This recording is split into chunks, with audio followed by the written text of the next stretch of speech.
Get the flock in here, you guys. It's time for Woolly Wednesday. Hey, you guys, today we are needle felting these cute and simple, sweet little Twiggy Sheep Ornaments. Hey y'all, happy Woolly Wednesday and thank you so much for being here. I'm Marie, we are LivingFelt and you are here on our Woolly Wednesday Live. So hey, look, if you're here live, say hi in the chat. I know there's a bunch of you over there because Emily's nodding her head. Yay, thanks for being here. If you're watching the replay, yay, thanks for being here. You can comment down below. And this is what we're making today. This is such a fun little beginner needle felting project, but even if you've been felting for 20 plus years, this is a blast. You can batch make them. It's great for a friends or family party. Great to gift, or put on gifts, or even sell at craft shows because they come together so fast. So we are going to be needle felting these together today, and I'm going to walk you through our steps. So it's a hybrid live. I'm going to hear chatter to you. You can ask questions or offer your brilliant ideas too.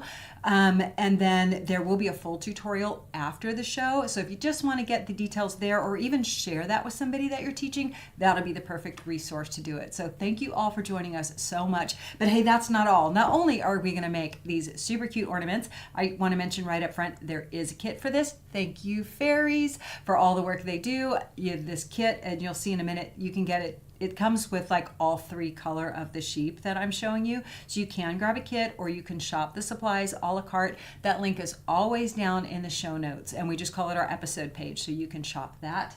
But that's not all we're doing. We're going to give away prizes as always. Lots of fun to have there. And I have a super duper, very exciting special announcement that we are going to share after the tutorial. So I hope y'all are ready. Emily, what do we got? Some people over in the chat? We've got people saying hi from Poland, hi from Norway, all the way in the UK. Oh, so exciting. So sweet, y'all. Thank you so much for being here. Now we're gonna jump right into this so you can see how this tutorial goes. We're going to go through a few bits. Stick with us so you might win a prize. And how do you win a prize?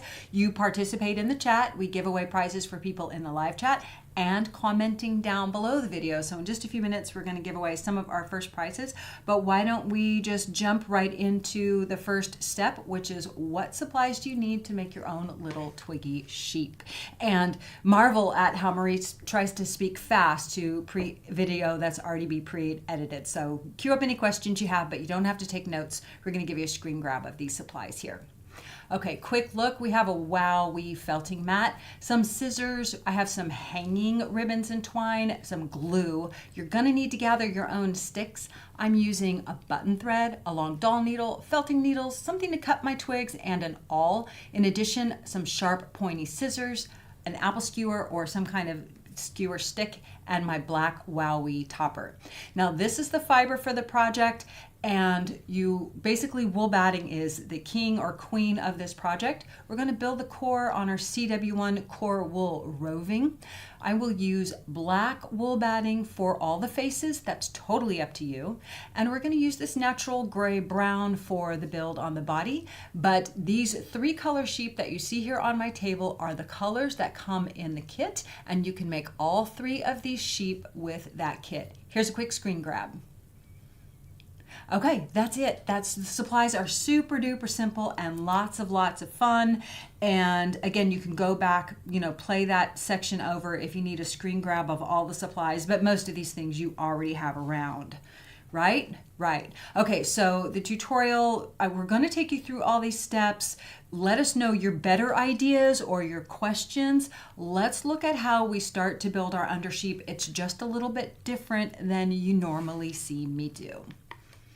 Okay, we're starting with our core wool, and the kit comes with enough to make 3, so I've already divided it into thirds, and I still like to divide it down into a smaller bit. Like our recent tutorial, we're going to kick it off with a knot in this strip of core wool and make that very, very tight. Leave this little tail so you can fold it back over and start needle felting this undershape. I am using a very coarse needle. In this video, I'm using a 36 triangle. I also love a 38 star spiral for this process. I personally like to start a very firm undershape with a coarse needle. Now notice that I'm pulling this fiber very, very tight, but not enough that it will break. if you'll take the time to build these little underbodies just like this in this sort of methodical process and making them very firm, then it's going to be a lot easier to build the entire rest of your sheep. And also it's really great practice for if you start to do larger sculptures. We found that starting with something very small and very firm makes it incredibly easy to build bigger layers after. So there's no speeding up this part of the process. You're going to want to just needle felt it strip by strip, piece by piece. But what you'll notice is I'm not needle felting a ball. Watch as this little thing comes to life. We're going to make more of a rectangular block. So don't try and round it out so much. We're just wrapping everything around that little knot, needle felting all of the fibers down, and then we're going to tack right into the ends. So if you're just beginning this process, or if you're teaching somebody, teach them to work in these thin, narrow strips, applying little bits at a time and minimizing the amount of air you allow to get into the fiber as you wrap and roll your shapes.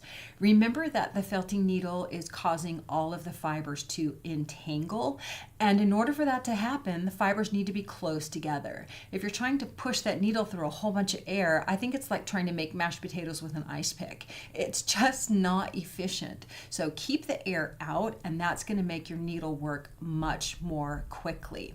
So needle felt this entire little bit, and we're making this little block by just going straight into the ends, and now it's time to add another strip. Each time you add a strip, you're going to want to still keep control. You keep control by making it thin and narrow and tack it down immediately. You never want to let go of the tension when you're building a shape. Tack it down in place immediately, and that's going to make it possible for you to continue pulling tension on that strip of fiber while you build it. Now, this is boring for some of you who are a little more experienced. So if you are more experienced, this is a really great project to teach your friends and family. And if you're just beginning to teach or starting to think you want to share projects with people, I want to encourage you not to pre-build shapes for folks in order to have an ornament workshop, class, or party. Why? Because this is a fundamental skill. They're going to leave your class or gathering with a lot more knowledge if you have them build their own shapes. So rather than pre-make shapes for people so that you can get the project done in the same amount of time, choose a simpler project. They're going to be happy as clams that the first thing they made was a sheep with like sticks that they gathered in the yard. Don't worry about making it overcomplicated. Instead, give them the opportunity to fall in love with building something from just a big pile of fluff to something adorable that they get to pull out all year long.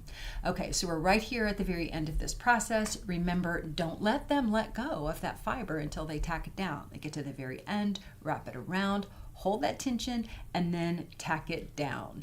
And again, I'm kind of making this sheep with a little bit like 4 sides, and I feel like it helps a lot with the bulk and also just the installing of the legs and planning where the head is going to be. And this is just my shape. Y'all might already have ideas in the works. Looking at this, for whatever reason, this little blockish area worked for me. So tack it all down, get it nice and firm, and although the sheep is fluffy, this is the part that you want to be a nice little solid block. You can bang these out in about 5 minutes. It may not seem like it. It might seem like I've been talking forever, but this is the real build, and about 5 minutes is how long you can build each body. So you can make a bunch in an evening. Cool? All right, great start. Okay, y'all, so I'm interested what's happening over there in the chat, Emily. What are people saying? Okay, I see she's writing furiously, so I know there's stuff going on over there. We've got a question. Okay. What size wow pad were you using for yours? This is a 12 by 12, right? Yes. This is a 12 by 12. I get size blind in here because we have every size, but this is a 12 by 12. I like this size a lot. I keep a couple of these in my studio so I can have like a couple of pictures going. They're also great for double stacking. So this is a 12 by 12. Love it. And then Gail Felter Boo had a great idea, which was that you could also use cinnamon sticks for the legs. Oh my gosh, Gail, that's so cute. They probably have to be a little bit bigger than mine to fit like an average cinnamon stick. Yeah, and I was just in the spice section of the grocery store this morning going, do I want some vanilla beans? Or great idea. Cool. Anything else? And then lots and lots of love for that knot method. A lot of people found that very helpful. Yeah. The knot just really helps you get going. And I used to keep like a bunch of little balls that I'd already felted in my studio so I could start something, and the knot was kind of the birthing of that. So are we giving away a prize here, Miss Emily? Yes, there's a drum roll in the chat. Okay, I'm excited. So I'm going to let her tell us who's our prize winner. Our winner is Kimberly C21, and she left a comment on a previous show. Okay. So what does she win, Marie? Oh, okay. So she left a comment. Do you know what she said? Yes. And all you have to do is comment on a video and you get entered to win prizes. And I have the prize. I'm going to show it to you right here. Yeah, Kimberly commented on last week's live where we talked about all the winter colors. And she said, I loved this Woolly Wednesday. It was so informative and equally inspiring. Oh, that's so sweet. Well, we appreciate that feedback, and we do always read it even if we don't have time to comment. So Kimberly, you're going to win a 9x9 wow mat. Just a great felting surface. Some people even just do an entire picture right on there. You could do that. And it's great to press your piece on too. So congratulations to Kimberly. You win a 9x9 wow mat. Okay, cool. All right, let's jump to the next phase of our little Twiggy sheep. Here we go. Our body is all ready, so we're going to build the head and the ears. I'm working with the black batting, and I'm peeling it to a thin, like single layer thickness, and notice how narrow it is. On the apple skewer, I like to put it at a slight angle and use my finger and thumb to wrap it very tightly. Not only is my finger and thumb of my dominant hand controlling the tightness, it's also controlling the length. You don't want that thing to scoot down and become 3 inches long. This is already long, but it's perfect. So as I draft the wool out, see how I kind of pull it apart? I'm putting more bulk towards the base of that cone. It's okay if the tip scoots off a little bit. You can use a little bit of space, but just get those last fibers secured down. When you twist it between your fingers, they're kind of grabbing onto each other. Before it flies off, grab your felting needle. I'm using a 40 triangle here, and we're going to just tack those fibers down. Now notice I'm not going perpendicular towards the stick. We're going to go at an angle pretty much the entire time. We're also needle felting like from the nose to the neck and the neck to the nose throughout this process, and that is allowing our shape to firm up and take shape and also shorten. There's a danger if you're just felting straight towards the stick, one, that you're going to hit the stick all the time, and two, that your piece just starts to get longer and longer as the fibers scoot out of the way. So turn it on its nose and needle felt straight down, but avoid the perimeter area that is the outside of that base of that cone. We're going to need that to attach to the sheep body. When you needle felt straight down it here, like I mentioned, from the neck towards the nose and the nose towards the neck, you're going to be shortening the piece, and all of that shortening is making it more dense. This is another time to really take your time.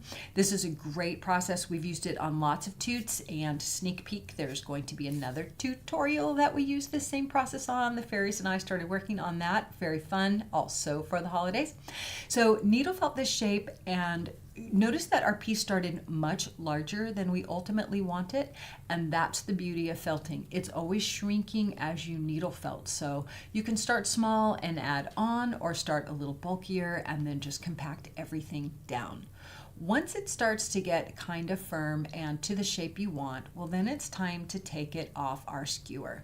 And there's always a little work to do once you take it off the skewer, but you don't have to leave it on there forever. The skewer just gives us the center to go towards so that you're not needle felting straight to the mat or flattening your piece. Once I get it off, I like to kind of shape it a little bit and give a little arch to the top and let it curve up on the bottom. You know, you could also make your sheep faces with a little more of a blunt or round nose. I just chose to stick with the same shape for all these guys, and that's just like a soft, slightly rounded, conical face. So make as many of these as you want in advance and just get them nice and kind of firmed up. Again, leaving the perimeter of the cone loose for attaching to the body of the sheep after. And I'm going to, when I position this on the body, I generally tend to favor the larger part of the rectangle as where I position the head, as for the chest. For whatever reason, that's what I like. So this is basically where it's going to go. Let's make the ears. I always like to make both ears at the same time. We're going to divide our wool into little tiny bits, and we're going to make some little puffs. Now, we're going to just make a little stack here, and I want to encourage you to use slightly more fiber than you think you need when you're building small parts like this. There's a real danger of using too little, and I'm going to tell you why. But first of all, you're going to make a little triangle using the nose of your skewer. And notice that the very base is left unfolded. It's just kind of back there. It's a little tail bit that we'll use for attaching. We're going to make a little triangle and needle felt straight down into our mat. I'm using my very fine felting needle here. This is the 42, and this again is a gradual process. When we're making thin pieces like this, I find sometimes that people use too little fiber. And remember that in order to felt, the fibers need other fibers to interlock with. Quick note here, this is where I like to use my Wowie topper when I'm in my home studio, but it's hard to film on. You always hear me say that. So the Wowie topper is designed to keep these black fibers from getting embedded into your wow mat. It also comes in white and it also comes in brown. So it's really about isolating colors. All right, so to firm up these ears, grab a little business card or greeting card and needle felt straight between the fold, and that's going to allow you to firm up the sides without poking your fingers. So they might look a little large, but it's okay because you can always pull off any extra fiber, and we're also going to use those to attach them to the head. Yeah, we're on our way. And I'm interested to hear, do y'all like this format? Is it okay? Is it helpful? Would you rather just have the service the tutorial and skip this bit, or do you like the interactive part? So any questions, or what are people saying over there, Emily? Well, Julie Knowlton, I think she teaches a lot. She was saying managing the size of that first sheep is the biggest challenge for her beginners. Giant sheep, anyone? I'm guessing they turn out quite large sometimes. Yeah, and you know what I like to do when you are teaching a class is divide the fiber in advance. So like give everyone just the amount to make the one. Don't give them the amount to make the three. Give everybody the amount you want them to start with one, and then show them how to divide it. If you control the division of fiber before people get started, that's a lot easier. And the other thing is, when it's people are just beginning, whatever. It's like whatever. Your first sheep is your first sheep. Your first snowman is your first snowman. It's okay. Some people are going to needle felt rock hard from day one, like almost too hard that it loses its receptivity for further fiber. And other people just don't have command of the felting needle and it's big and bulky. But, you know, the first builds, let them have a good time. But the tip is to divide that fiber in advance. Don't let people like go help themselves to a mountain of wool, because you're going to be like herding cats fast. I know. I know from experience. What else you got there, Emily? We have a funny from Tammy Mutton. She said with the last name Mutton, sheep ornaments are a go-to for her. Oh, that's very nice, Tammy. I appreciate it. Very cool. Okay, when are we giving away our next prize? Now or in a minute? In a minute. Okay, in a minute. Okay, so we're ready for our next? Yes. Was that 3? That was 3 steps, right? Yes. Okay, so now we're on our 4th step. Now it's time to start to bring our little sheepy together. Let's do it. Okay, guys, we're going to get our sticks. I like my sticks to be about 2 1/4, 2 1/2, and gather up whatever speaks to you. I got some mossy guys together for this project. My other ones were more plain, so the bowl just helps corral all the debris from Marie's, mossy oak twig branches. Break them, snap them however you want. You want them all to be about uniform size. But the other thing is, even if they're a little uneven when you put them on your sheep, 1, if it's going to hang, it doesn't matter. And 2, if you want them to stand, you can even out the legs later. We need to make holes in our sheep body for these to fit, and these scissors, I think, are really key. These are our fiber shears. Any pointy shears will do. And you want to know kind of where the head is before you start poking holes in the body of this thing. I do use my awl to start. And we're going to start that hole by poking it in. The tapered awl really helps because it gets wider, but I find that the scissors are best for making space. So you poke the scissors in, and then you snip, snip, and then you change the angle and you snip, snip. You need to open that hole up, and it's a little deceiving. Oh, by the way, I'm protecting my work surface with a plastic cutting mat because I'm going to bring out my glue here. I clear a little of the mossy debris off of the end of my sticks so that I have clear entrance into the little body. And the thing you're going to notice is you're going to want to find what amount of effort does it take to actually create the holes that are the right size. You learn that on the first one or two, depending on how many sheep you make. You definitely will learn it by the time you make the first sheep. But I will tell you that once you get that stick in and you decide to take it out, you're going to pull the wool back out with it. So just know that going in, you're not doing anything wrong. The wool's going to grab onto that stick. So just kind of find, what's the right amount of effort to create the holes that are right for you. Which sticks do you like for legs? Sometimes a crook is really fun to have, but make the holes as big as you need. Don't try and shove the stick in there if the hole isn't big enough. That's what the scissors are there for. And then once you're satisfied, the glue goes onto the end of the twig. Don't put it on the wool because the wool will grab onto the glue and stick to the nozzle of your glue, and then you kind of got a hassle. So put the glue on the end of your stick and just hold it straight and let it dry. Irina Igorova turned me on to this glue, although my husband uses it too, but I never brought it into my studio. She likes this glue, and that's the reason I tried it, and I love it. It dries fast, it dries strong. It's just perfect for binding fiber with other stuff. And I do have other glues that I like, but I love this glue. We're going to get all 4 of our legs in, and again, don't worry if he doesn't stand or it's a little wonky. A couple of things you can do if you want him to stand. You can spread the legs out or bring them closer to the body, and you can snip them once they're all in place and make them the same length. If you turn it into a hanging ornament, which we are going to show you how to do, then you even don't have to worry about that. So our legs are in, fantastic. And let's get our head on. So remember, we kept flaying that wool out at the base of the head. This is why I like to position it so it comes down the front of the chest partially, and use your coarse felting needle and just anchor it right into the body there. You can't get this part wrong. You just do want a nice, strong attachment.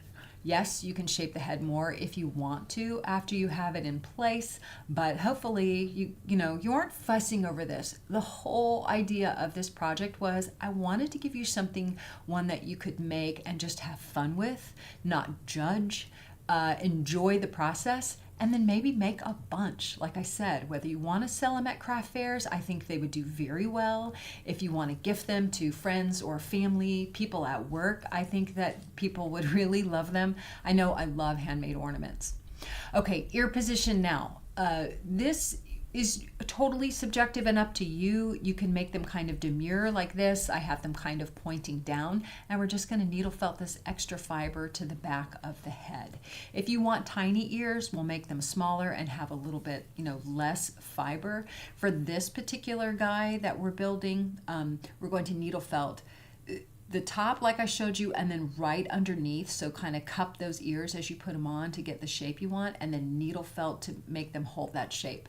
Now we're going to give him a little frock of fleece on top of his head, so it doesn't really matter what the wool looks like on the top of his head because we're going to cover it. If you don't want a frock, then you're just going to be a little more mindful about how the ear fiber changes the top of the head. Put more on top of it to change the shape, or just put less in the first place. But if you're doing a frock, it doesn't matter at all. The most important thing is that you have good attachment, and I think that the 2 ears kind of match in the shape and the position. But other than that, this little guy is ready for the next step. So here's the example of one that I left naked, no frock on the top of his head, but we're going to do something different on this build. Be just like this little guy. So fun.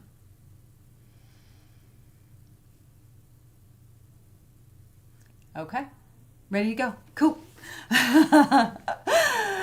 Are we having fun? Do you guys like him? I think everybody's going to go home and make it tonight from what I'm reading in the chat.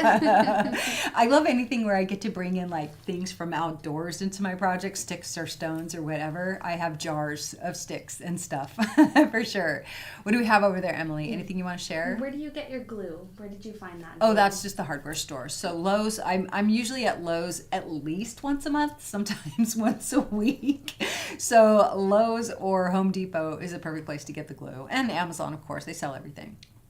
And it looks like we just had a prize giveaway prize. live chat winner. Okay. And that is Laura Kramer. Congratulations. All right. Congratulations, Laura. What does she win? Ooh. Laura, you're going to win a full set of our WOWY toppers, white, black, and brown. So you can check these out. As I mentioned, they're really there to isolate your fibers. You know, some people are putting entire pictures on them, like these shapes, but really it's like if you want to keep your brown fibers from getting in your WOW mat or your white fibers from getting other fibers in them, that's what they're for. So you win a whole set. And if y'all win a prize on our shows, just reach out to us via the contact us page. You can just go, I think it's just livingfelt.com/contact, and make sure you have an account set up so we can get just stuff on the way.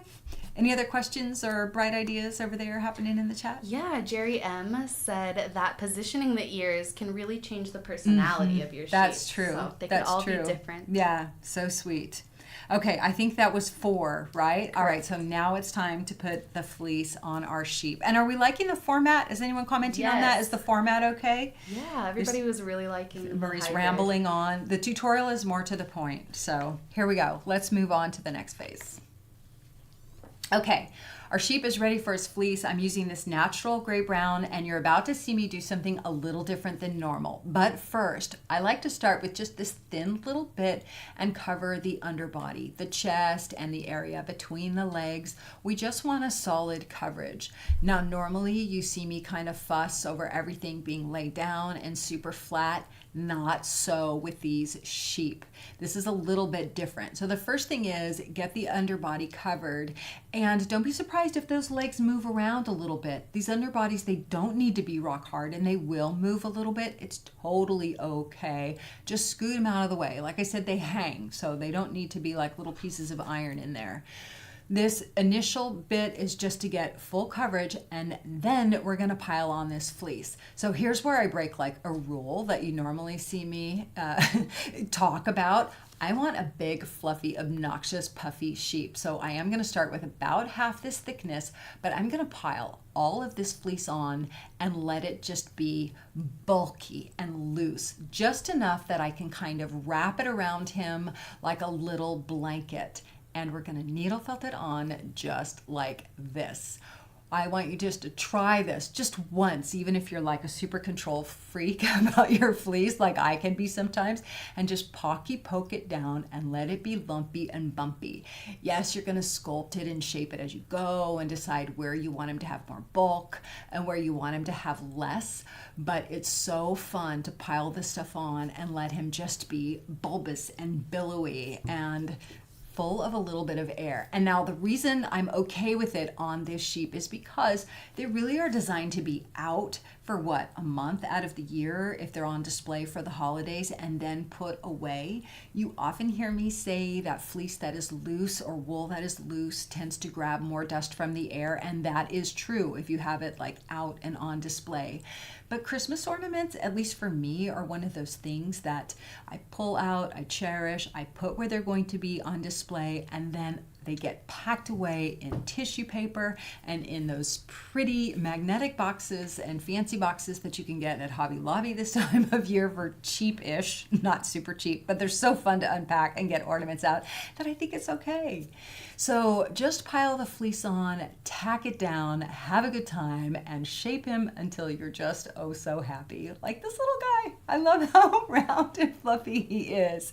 And now we're gonna give him a bow. And I'm very excited about this bow process. Oh, wait, sorry, before the bow, let's give him a frock. I almost forgot. Okay, so piling on the frock is just the same process as piling on the fleece, except you notice that we tear and make this little tiny stack so that it's floofy and you don't have to go back in there 100 times.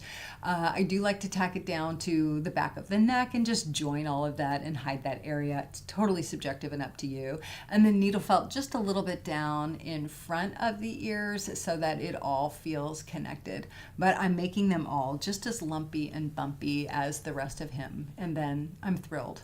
Now I did give one a tail, and I suppose I can show that when we come back. I did give one of them a tail, and it was basically like a flat ear, but these guys just make me so happy. and I'll show you how to finish him off with a bow, and then we'll show how to turn him into a little ornament. Before you show the bow, Kayla's giving away a fun. prize Okay. the chat. But before she does, okay, can you repeat what color that guy is?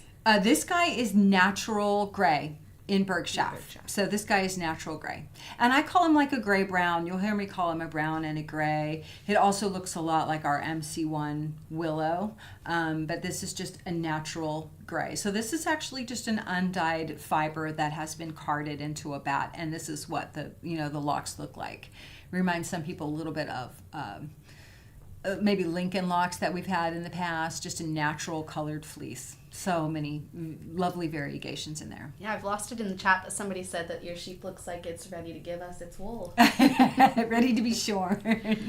But yes, Kayla just announced our second winner from a previous video. Okay. And that is Dedicated Stitches. And she left a comment on last week's video about the colors and said, so many colors, it's really helpful to see the different fibers with the same dye. Oh, wow, thank you. Oh, so sweet. So did y'all catch last week's show? We went over holiday colors for felting. If you didn't, you can catch it on our YouTube channel, and after this replay, or once we're in the replay, I'll post that link up. So thank you for that feedback. That was a fun show for us to do, and the fairies did a lot of work for it. So Stitches what?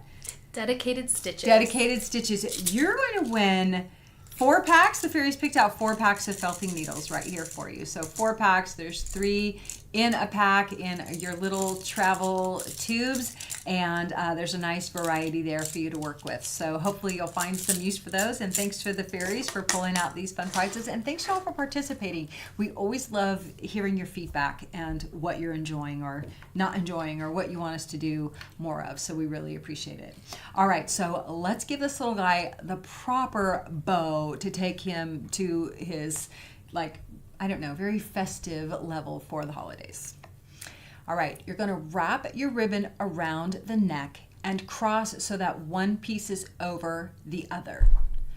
Then slide the piece that's over underneath and pull it straight up to get a tight knot. Now you'll notice that it kind of slips because of the nose. It slips from one side to the other, but just get yourself a nice little tight bond there. And then the under piece, form a little fold with your bow.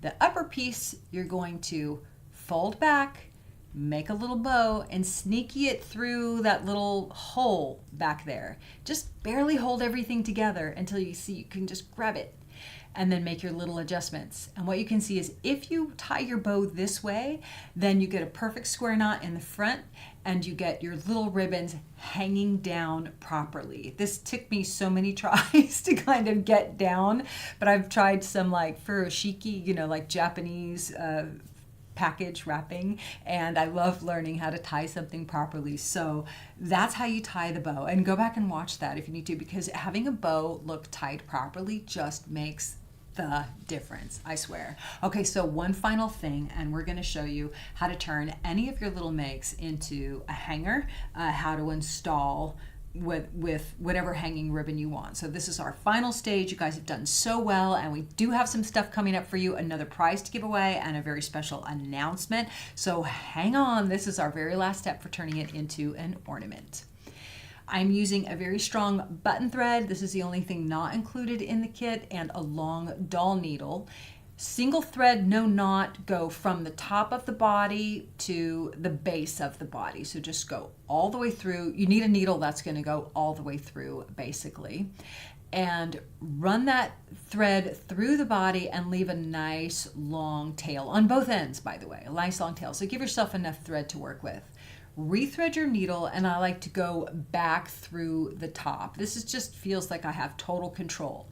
But notice that I'm going to stitch over my thumb. We want to leave a nice big loop here, and my thumb is the marker for that. Come back out pretty close to where you did last time, and then go ahead and pull your needle off. Before you pull that taut, let's use that little loop we made and wrap whatever hanging ribbon or twine you want to use through the knot. And just tie it off in a knot as a parking spot. You can add a bell later or a gift tag or whatever. The fairies and I really thought that the twine looked great for this project, and our twine has multiple strands, I think, so we'll make sure that you have enough ribbon to hang in the kit, all three, enough twine.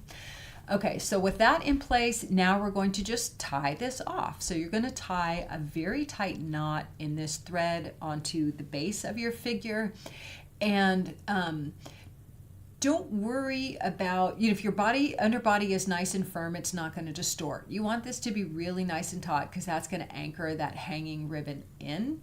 And once you cut it off, you won't be able to see it. But if you can still see it, then you can just cover it up with a tiny poof of fiber added on top and just cover it up. But this is how we turn all of our little beasties or whatever into a hanging ornament, whether you hang it from your rear view mirror or you hang it from your tree. That way you don't have to run the cord through the body. And just like that, he is done. Such a fun process, y'all. Yeah. And you can always floof with him a little tiny bit. And I'm pretty excited to see if other people like this process too, if you enjoy making them, or maybe what riffs, you take off of this project. And I hope you'll leave us a comment down below after the replay and let us know what was your favorite part. And as I mentioned, so there's a tutorial dedicated. Just the tutorial itself is just like a standalone tutorial. It's on our YouTube channel actually right now. So if you want to go bookmark it or share it with somebody. And there are 2 vocal errors in that video. Emily's laughing right now because I told her what they were. They're sort of vocal errors that might confuse somebody who's new. One is in the build of the body. One is in the build, let's see, when are they? When did I say they are? Oh, one is in the supplies section where I'm talking about the fiber. There's something there that would confuse somebody new. And there's one in the very building of just the undersheep. And if you can spot those errors in that other video, leave a comment down below that video and you're going to be entered to win a very special prize. It's fine, whatever. I'm not perfect. And after they were there, I just couldn't record anymore because my dogs were snoring too loud. It was a day. It was a day of overdubbing. Yeah. So, okay, so this is super fun, y'all. I hope that you enjoy this particular process. This is what the kit comes with. You can make all 3 of these. You just need to get your button thread and your tools and your sticks, of course. So any final thoughts on the tutorial there, Emily? Well, we have one final prize still. Yes, we do. We have one final prize. So have y'all picked a name already? Yes, okay. And that's going to be Gina Weidenhoft. I hope I said Weidenhoft. that right. Gina Weidenhoft. She's in the live chat? Yes, and she is in the very live nice. chat. Now listen, if you haven't won a prize, don't worry because you can comment on this video and you can comment on the tutorial, the standalone tutorial. It's on the YouTube channel now. And for the people watching the replay, I'll put a little info link to that. You can comment on either of these and still be entered to win a prize on a future show. There's more shows, but Gina, you're going to win our Twiggy Sheep kit so that you can make your very own. So reach out to us on the Contact Us page and we will send this to you. So thanks for everyone who joined us during this little live of the tutorial, and we have our very special announcement. Are we ready for our very special announcement? I'm ready. Okay, is Donna Munninger here? Yes, I think I saw her in the here, chat. Donna? Yeah. So Donna was the very first to sign up today. I want to tell you that the Dream Keeper Moon class is live as of today. You can sign up for this class. You can also buy the kit. If you've never taken a class in our school, feltingtutorials.com, I always get confused, feltingtutorials.com, right over there. If you've never taken an online class with us, I hope you will. You can take a free class and see, do you even like it? The difference with the free classes are they're much shorter, generally speaking, and there's no class chat. And chat's just a place that's the teacher can answer questions or fellow students can answer questions. But this class is our 3rd class with Kimberly Czar. She is a very popular teacher in the school. She did the expressive faces with her gourds and little pumpkins, and she did the busy elves for Christmas, which is like a must-do project. But her sleeping dreamy moons have just captured our hearts and imaginations for so long, and she worked really diligently on coming up with a way to teach you how to do an armature that really holds its shape throughout the build and there's no wire. So get on over to feltingtutorials.com. The class is on the early bird sale, which means it's at like the deepest discount you can expect to see it at. And oh, by the way, if it's not this class, Kayla's got a big old coupon up there for like this month for 40% off the classes. So you're gonna want to take advantage of that. November's our month to like kind of do everything for the holidays. But Dreamkeeper Moon, now have some other people commenting over there about this class? What are we saying? They're saying they can't wait to make it and how nice and firm and solid she really looks. It's amazing. This is such a great project. And if you don't want to make one this big, don't worry about it, because she shows you how to make a smaller one. You can learn everything on the large build and the kit. There is a kit for the class, and those are purchased separately. How the school works is once you sign up, then you get the supply list and you get the access to the kit link. So all of those things are reserved for students, but you can use the supply kit to make two if you want, or you can shop the supplies a la carte. That's fine with us, however you want to do it. So fantastico. The class is live. I'll keep them right here. The class is live and ready today. So you can start. And if you've never taken a class, the only other thing I want to add is there's no close date. You can go back and watch the same lessons over and over again until you're satisfied. You can freeze frame, you can zoom in, they're shot, very close up and lots to see. So this is a big project. You can't, you don't get as close as you do with the little tiny busy elves, but still, it's amazing. Okay, any final stuff? I think everyone's just ready to go pick up their felting needles and get going. You guys, listen, I hope you do have a fun week felting. I do hope that you'll go to that other video and let us know what the errors were, or comment down maybe something that you loved about it, or anything, any of your feedback. We so appreciate it very much. The other thing I want to add is we do plan to be back next week, potentially in this very same format. The fairies and I have a couple of more holiday projects to share with you. They're all easy makes. They're all no stress. And really, we just want to support you having a very happy, heart-centered, handmade holiday this Christmas with as little stress as possible. And I hope your football team wins, whoever that is. Go Chiefs. All right. Thank you very much, y'all. We appreciate you, and we'll see you in class chat. We'll see you in the Facebook group, LivingFelt Friends. We'll see you in school, and hopefully we'll see you next week. Thank you so much, y'all.